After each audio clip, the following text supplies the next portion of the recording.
Hello বন্ধুরা, আসসালামু আলাইকুম। আশা করি সবাই ভালো আছেন। আজকে নতুন একটা ভিডিও নিয়ে আসতেছি আপনাদের মাঝে।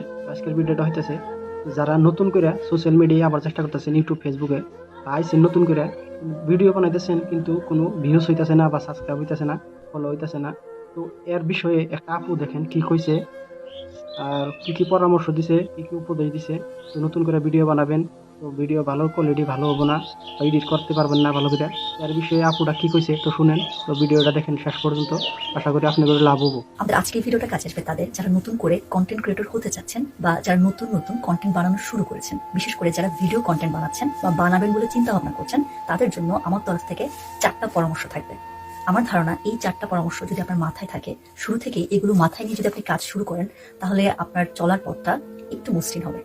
তো আমরা হাবিজাবি না বকে কাজের কথা চলে আসি। হ্যাঁ, প্রথমেই একজন নতুন কন্টেন্ট ক্রিয়েটর হিসেবে আপনার জন্য আমার যে পরামর্শটা থাকবে সেটা হচ্ছে যে এটা মাথায় রাখুন যে আপনার ভিডিও কেউ দেখবে না।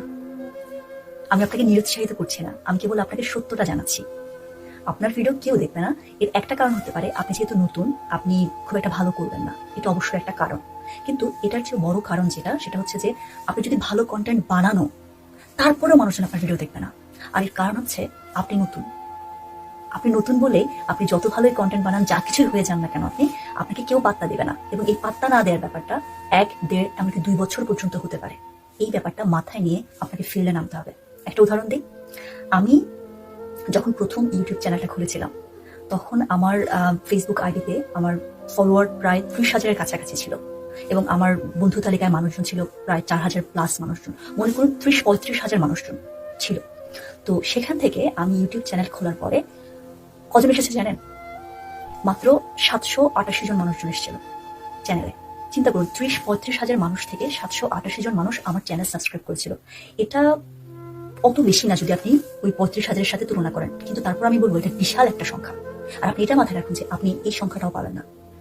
ঠিক আছে, আরেকটা উদাহরণ দিই, আমার ফেসবুক পেজে 100,000 মানুষ ছাড়িয়ে গেছে, কিন্তু আমার বন্ধু তালিকায় প্রায় 4,000 মানুষ থেকে 400 প্লাস মানুষ মাত্র আমার চ্যানেলে ফলো বাটনটা যেটা সেটাতে ক্লিক করেছে। মানে যেটা বলতে চাচ্ছি সেটা হচ্ছে যে আপনার যারা কাছের মানুষজন, যারা আপনাকে চেনে, বিশেষ করে তারাই আপনার ধারে কাছে যাবে না। তাহলে এবার চিন্তা করুন দূরের মানুষের কাছ থেকে আপনি কি আশা করতে পারেন। সুতরাং এটা মাথায় রাখুন যে আপনার ভিডিও কেউ দেখবে না। এটা হচ্ছে 1 নাম্বার কথা। 2 নাম্বার কথা হচ্ছে, আপনি যেহেতু নতুন, সর্বোচ্চ সম্ভাবনা আপনার ভিডিও জঘন্য হবে।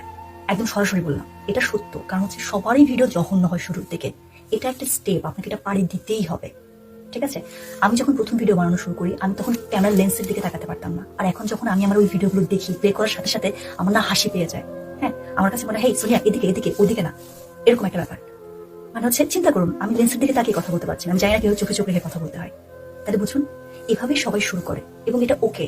সবসময় এটা মাথায় রাখতে হবে যে done is better than perfect. এই যে আজকে আমি যে ভিডিওটা বানাচ্ছি, ঠিক আছে, আগামী বছর ঠিক এই দিনে এই ভিডিওটা নিয়ে আমি হাসাহাসি করবো, কারণ আগামী বছর এই দিনে আমি আরেকটু ডেভেলপ হবো। ঠিক আছে, আর একটু বেশি আমি বুঝতে পারবো জিনিসপত্রগুলো, আর এখনকার ভুলগুলো তখন আমার চোখে পড়বে। সুতরাং আমি যতই ভিডিও বানাই না কেন, যতই সামনে যাই, ততই পিছনের জিনিসপত্র নিয়ে আমি হাসবো। এটা খুব স্বাভাবিক একটা ব্যাপার। সুতরাং আপনার ভিডিও জঘন্য হলেও আপনি ভিডিও বানিয়ে যাবেন, বন্ধ করবেন না। ঠিক আছে, পারফেকশন যদি আপনি খুঁজতে চান তাহলে সমস্যা হয়ে যাবে, এটা খুঁজে যাবে না। ঠিক আছে, তো 3 নম্বর পয়েন্ট হচ্ছে, আপনি কখনোই এটা চিন্তা করবেন না যে ভিডিও কন্টেন্ট ক্রিয়েটর হওয়ার জন্য আপনার একেবারে ফ্যান্সি সব গিয়ার লাগবে, আপনার মাইক্রোফোন লাগবে, আপনার ট্রাইপড লাগবে, আপনার ওদিক দিয়ে লাইট লাগবে। এই সমস্ত ব্যাপার স্যাপার যদি আপনি চিন্তা করেন, তাহলে বুঝবেন যে আপনি আসলে অজুহাত খুঁজছেন। আপনি যদি ক্যামেরা, তারপর হচ্ছে আপনার ট্রাইপড, মাইক্রোফোন, এগুলো ছাড়া যদি আপনি ভিডিও কন্টেন্ট বানানো শুরু করতে না পারেন, তার মানে হচ্ছে আপনি আসলে কখনোই পারবেন না। আমার প্রথম ভিডিও আমি বইয়ের উপরে এভাবে হেলান দিয়ে মোবাইলটা রেখে তারপর বানিয়েছিলাম। ঠিক আছে, তো এই ফ্যান্সি গিয়ার ছাড়া আমার চলবে না। এই প্যারাটা এখান থেকে বের করে দিতে হবে। ফ্যান্সি গিয়ারের আপনার দরকার নেই, আপনার কেবল আপনাকে দরকার, আর যেটা আছে আপনার হাতে এই মুহূর্তে, মোবাইল ফোন, এটা দরকার। ঠিক আছে, তারপরে আমি যেটা বলতে চাই সেটা এটা হচ্ছে সবচেয়ে গুরুত্বপূর্ণ। এটা আসলে শুরুর দিকে হয়তো বলা উচিত ছিল। এটা হচ্ছে যে আপনি যখন কন্টেন্ট বানানো শুরু করছেন, তখন আপনি অবশ্যই অবশ্যই এবং অবশ্যই এটা টাকা বা ফেমের জন্য বানাবেন না। আপনি যদি চিন্তা করেন যে আপনি একটা ইউটিউব চ্যানেল খুললেন, একটা পেজ খুললেন, রাতারাতি মানুষজন আপনাকে বাহবা দেওয়া শুরু করবে, এই হয়ে যাবে সেই হয়ে যাবে, তাহলে এটা আপনার কল্পনা মাত্র। ওই যে বললাম, কেউ পাত্তা দিবে না। আপনার টাকা এবং ফেম যেটা, এটা হচ্ছে একটা বোনাস পয়েন্ট। যদি আসে আসলো, খুবই ভালো কথা, না আসলে গুলিমারি। এখন আপনি বলবেন যে আপু, টাকাও নাই ফেমও নাই, আমি ভিডিও বানাবো কেন? আপনি সেলফ ডেভেলপমেন্টের জন্য বানাবেন। দেখুন, আমাদের স্কুল, কলেজ, ইউনিভার্সিটিগুলো খেয়াল করছেন, এরা যে প্রেজেন্টেশন নেয় না, এখনকার এই যুগে একটা জিনিস ভালোভাবে উপস্থাপন করা, প্রেজেন্ট করা, একটা জিনিস বুঝিয়ে বলা কি পরিমাণ ইম্পর্ট্যান্ট।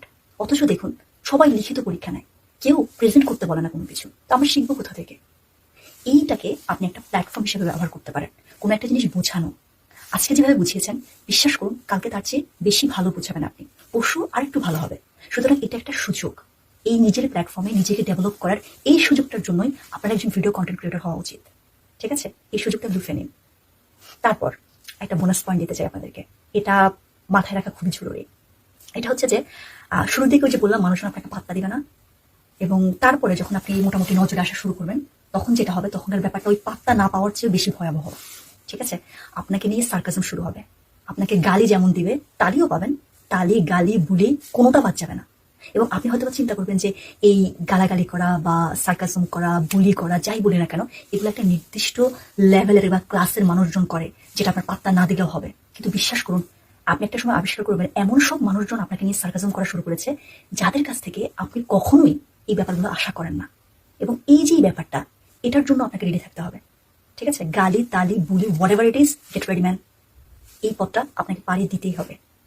ঠিক আছে, তো এই হচ্ছে আপনার জন্য আমার দেয়া কয়েকটা পরামর্শ। তাহলে আমরা প্রথমে কি বলেছিলাম, যে আমাদের ভিডিও কেউ দেখবে না। তারপর আমরা বলেছিলাম যে আমাদের ভিডিও জঘন্য হবে, আমাদের ফ্যান্সি গিয়ারের দরকার নেই, আমরা কখনো টাকা বা ফেমের জন্য কাজ করব না, কাজ করবো সেলফ ডেভেলপমেন্টের জন্য, এবং অন্যান্য মানুষকে কিছু একটা জিনিস আমরা জানাচ্ছি, এই ব্যাপারটার জন্য আমরা কাজ করব। আর শেষে বোনাস পয়েন্ট যেটা ছিল, সেটা হচ্ছে যে আমরা সকল রকম ধাক্কা যার কাছ থেকে আসুক না কেন, এগুলোর জন্য রেডি থাকবো। এটা একটা পার্ট, কিছুতেই এটাকে স্কিপ করা যাবে না। আপনাকে গালি শুনতেই হবে।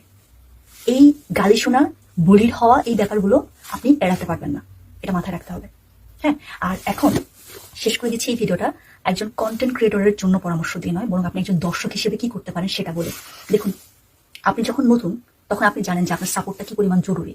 আপনি যখন অনেক অনেক মানুষজন যখন আপনাকে ঘিরে ফেলবে, তখন কিন্তু আপনার সাপোর্টের দরকার নেই। সুতরাং একজন দর্শক হিসেবে যখন আপনি দেখবেন আপনার আশপাশের মানুষজন কিছু একটা করার চেষ্টা করছে, খুব স্বাভাবিকভাবে সে শুরু দেখে ভালো করবে না, কিন্তু আপনার যদি তার জন্য কোনো গঠনমূলক সমালোচনা থাকে, সেটাও করুন। আপনি তাকে গিয়ে বলুন যে এই জিনিসটা মনে হয় ওরকম করলে ভালো হয়, বা আজকেরটা গতদিনের চেয়ে ভালো হয়েছে, কারণ তুমি এই কাজটা করেছো। হ্যাঁ, এভাবে যখন আপনি একটা মানুষকে বলবেন, সে যখন শুরু করেছে, তখন তার আপনার এই ফিডব্যাকটা ভীষণ রকম জরুরি। সে যখন অনেক বড় হয়ে যাবে, আশেপাশে যখন অনেক মানুষ হয়ে যাবে, তখন আপনার এই ফিডব্যাকে তার দরকার নেই, বিশ্বাস করুন। আজকে আজকেই আপনাকে তার দরকার। সুতরাং মানুষজনকে ফিডব্যাক দিন, তাদের নতুন হিসেবে তাদেরকে এড়িয়ে না গিয়ে তাদের চ্যানেলটা সাবস্ক্রাইব করুন, তাদেরকে বলুন যে কিভাবে তারা আরেকটু ভালো করতে পারে। ঠিক আছে, দর্শক হিসেবে এই কাজটা আপনি করতে পারেন। আপনি যখন এই কাজটা আরেকজনের জন্য করবেন, আমি বলছি না যে আপনি আশা করুন আপনার জন্য করবে মানুষজন, কিন্তু একটা সময় না একটা সময় মানুষজন আপনাকে নোটিস করবে। আপনি যদি কাজ ভালো করেন, আপনার যদি ট্যালেন্ট থাকে, আপনি যদি লেগে থাকেন, আপনাকে পাত্তা না দিয়ে মানুষ যাবে কই?